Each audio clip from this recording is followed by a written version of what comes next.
नमस्कार दोस्तों, मैं प्रवीण कुमार उज्ज्वल क्लासेस में एक बार फिर आप सभी का स्वागत करता हूं।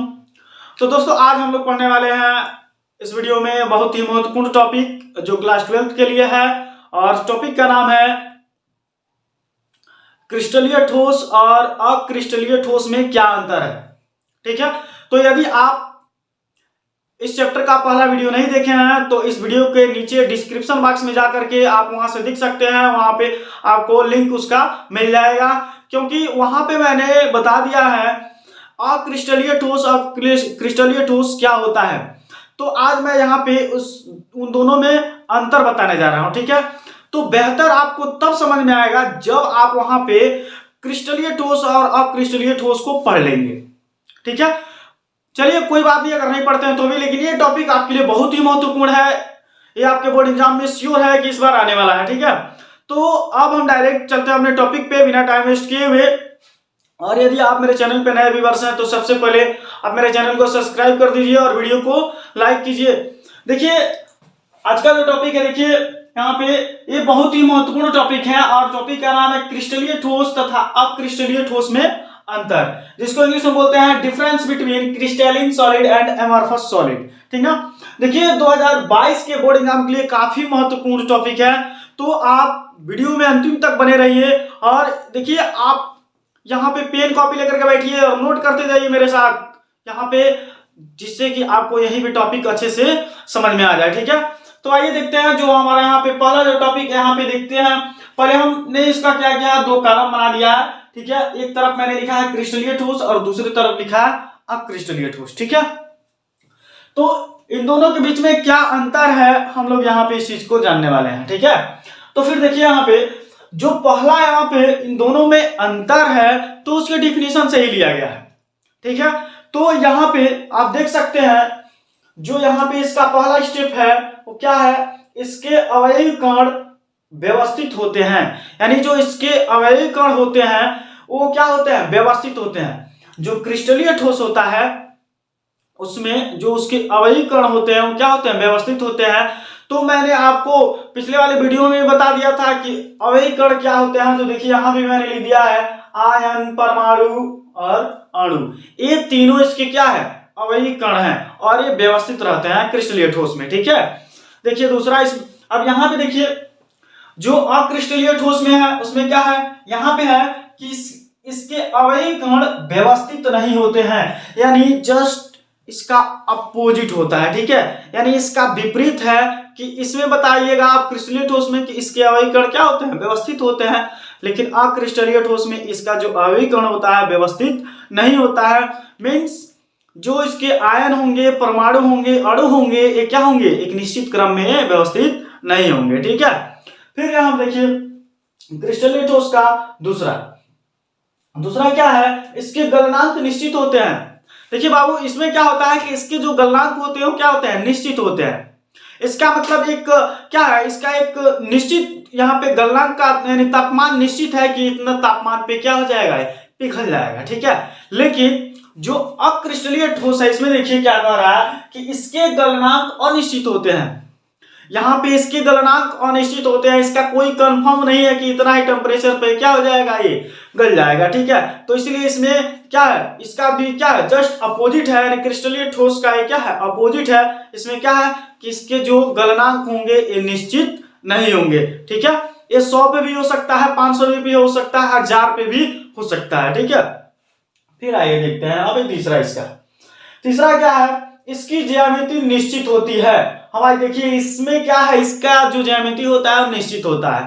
ठीक है, क्यों, क्योंकि जो इसके अवयवी कण है ये क्या होते हैं, व्यवस्थित क्रम में, यानी क्या होते हैं, व्यवस्थित होते हैं, एक निश्चित क्रम में व्यवस्थित होते हैं। ठीक ना, इसीलिए जो इसकी संरचना बनती है वो क्या होती है, बिल्कुल निश्चित होती है, इसकी जो ज्यामिति होती है वो निश्चित होती है। ठीक है, फिर यहां देखिए अक्रिस्टलीय ठोस में क्या है, इसकी ज्यामिति निश्चित नहीं होती है। यहां पे देखिए इसकी जो ज्यामिति होती है निश्चित नहीं होती है। ठीक है, क्यों नहीं होती है, तो आप बता सकते हैं कि क्या है, इसमें जो आयन है, परमाणु है, अणु है, ये क्या है, एक निश्चित क्रम में व्यवस्थित नहीं है, इसीलिए इसकी जो ज्यामिति होती है ना भाई वो क्या होती है, बहुत ही अलग होती है। ठीक है, यानी कोई उसका कंफर्म संरचना नहीं होता है। ठीक है, फिर आइए देखते हैं इसका जो चौथा स्टेप है, इसमें क्या है, इसके वास्तविक, इससे क्या, जो क्रिस्टलीय ठोस होते हैं इसके वास्तविक ठोस, इसको क्या कहा जाता है, इसको वास्तविक ठोस भी माना जाता है या वास्तविक ठोस भी कहा जाता है। जो क्रिस्टलीय ठोस होते हैं ना उसको क्या कहा जाता है, वास्तविक ठोस भी कहा जाता है। फिर यहाँ पे देखिए अक्रिस्टलीय ठोस में इसे आभासी ठोस भी माना जाता है। इसे देखिए यहाँ पे क्या देख रहे हैं कि इसे आभासी ठोस माना जाता है, ठीक है। यानी जो यहाँ पे वास्तविक ठोस है उसके तुलना में जो अक्रिस्टलीय है यहाँ पे क्या है, आभासी है, ठीक है। यहाँ पे मतलब कंफर्म नहीं है, यहाँ पे जो इसका जो ठोस बनना है वो क्या है, एक अच्छा ठोस नहीं बनेगा बल्कि उसी का डुप्लीकेट बनेगा, ठीक है। फिर देखिए पांचवा यहाँ पे कह रहा है क्रिस्टलीय ठोस में कि जो क्रिस्टलीय ठोस होता है ना उसका जो गलन ऊष्मा होता है वो निश्चित होता है, यानी उसको जो गलाने की जो ऊष्मा होती है वो निश्चित होती है, ठीक है। यहाँ पे एकदम जो कंफर्म होता है, ठीक ना। लेकिन यहीं पे हम बात करते हैं अक्रिस्टलीय ठोस में इसकी गलन ऊष्मा क्या होती है, निश्चित नहीं होती है। क्या होता है इसमें, इसका जो गलन ऊष्मा होता है वो निश्चित नहीं होता है, ठीक है। देखिए 6 नंबर जो पॉइंट है क्या है कि यह विषम दैशिक प्रकृति के होते हैं, ठीक ना। यहाँ पे जो क्रिस्टलीय ठोस होता है कह रहा है विषम दैशिक प्रकृति के होते हैं। तो यहाँ पे थोड़ा समझने वाला है कि विषम दैशिक प्रकृति यानी विषम दैशिक क्या होता है, ठीक ना। तो देखिए आप बता सकते हैं विषम दैशिक को बता सकते हैं कि वे ठोस जिनके भौतिक गुण सभी दिशाओं में अलग अलग होते हैं उनको कहा जाता है विषम दैशिक। मैंने क्या बताया कि वे ठोस जिनके भौतिक गुण सभी दिशाओं में अलग अलग होते हैं उनको कहा जाता है विषम दैशिक। जैसे आप बता सकते हैं जो विद्युत चालकता होता है, तापीय प्रसार होता है, अपवर्तनांक होता है, उसमें जो उसके भौतिक गुण होते हैं उनकी दिशाएं क्या होती हैं, अलग अलग होती हैं, ठीक है। तो ये रहा यहाँ पे विषम दैशिक, ठीक है। फिर यहां देखिए यहां पे जो इसका नेक्स्ट स्टेप है क्या, समदैशिक प्रकृति। समदैशिक प्रकृति यानी इसमें क्या होता है, आपने क्रिस्टलीय ठोस में पढ़ा कि विषम दैशिक के होते हैं और अक्रिस्टलीय में क्या होता है, समदैशिक होता है। तो आप यहां से समझिए, देखिए आप पढ़े होंगे छोटे क्लासेस में कि जो सम होता है और विषम होता है क्या होता है, ठीक ना। तो यहां पे मैंने जो क्रिस्टलीय ठोस है इसमें बताया कि वे ठोस जिनके भौतिक गुण सभी दिशाओं में अलग अलग होते हैं, यानी विषम का मतलब क्या, यानी क्या हो, अलग अलग, ठीक है। तो यहाँ क्या कर रहा है, विषम मतलब अलग अलग प्रकृति के होते हैं, ठीक ना, यानी उनकी जो दिशाएं होती हैं उनमें क्या होता है, अलग अलग होती हैं, तो उनको कहा जाता है विषम दैशिक। लेकिन यहाँ पे हम बात करते हैं समदैशिक में क्या होता है।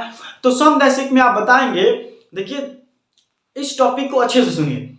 देखिए ये जो समदैशिक है इसे क्या मतलब, समदैशिक को आप कैसे बताएंगे, कैसे डिफाइन करेंगे, तो यहां समझिए वे ठोस जिनके भौतिक गुण सभी दिशाओं में एक समान होते हैं। क्या बोला मैंने, वे ठोस जिनके भौतिक गुण सभी दिशाओं में एक समान होते हैं उनको कहा जाता है समदैशिक प्रकृति। उसे क्या बोला जाता है, समदैशिक बोला जाता है, ठीक है। तो अब बताएंगे कैसे, तो उसमें देखिए आप बता सकते हैं, उसमें आप चालकता बता सकते हैं, उसमें आप अपवर्तनांक बता सकते हैं, कठोरता बता सकते हैं, ये सारी चीजें, ये विद्युत सामर्थ्य बता सकते हैं। तो इनमें क्या होता है, इनमें जो उनके भौतिक गुण होते हैं वो सभी दिशाओं में एक समान होते हैं, ठीक है। तो ये रहा यहाँ पे समदैशिक प्रकृति, ठीक है। अब देखिए जो इसका अंतिम स्टेप है ये क्या है, इसका उदाहरण हीरा, ग्रेफाइट, सोडियम क्लोराइड, चीनी, सोना, चांदी इत्यादि है, ठीक ना। तो इसका ये रहा उदाहरण, ठीक है। फिर यहां देखिए, यहां पे इसका उदाहरण कांच, प्लास्टिक, स्टार्च, रबर, सिलिका इत्यादि, यानी ये इसके ये अक्रिस्टलीय ठोस के उदाहरण रहे, कांच, प्लास्टिक, स्टार्च, रबर, सिलिका इत्यादि। फिर एक बार और यहां पे देखिए कि इसका उदाहरण हीरा, ग्रेफाइट, सोडियम क्लोराइड, चीनी, सोना, चांदी इत्यादि है, ठीक है। तो देखिए इससे क्या होता है कि एमसीक्यू क्वेश्चन बनते हैं कि बताइए अक्रिस्टलीय ठोस के उदाहरण कौन है, ठीक है। तो आप बिल्कुल याद रखेंगे कि क्या होता है, प्लास्टिक होता है, कांच होता है, ठीक है, और स्टार्च, रबर इत्यादि होते हैं। क्वेश्चन आता है कि क्रिस्टलीय ठोस के उदाहरण कौन कौन होते हैं, तो बताइए।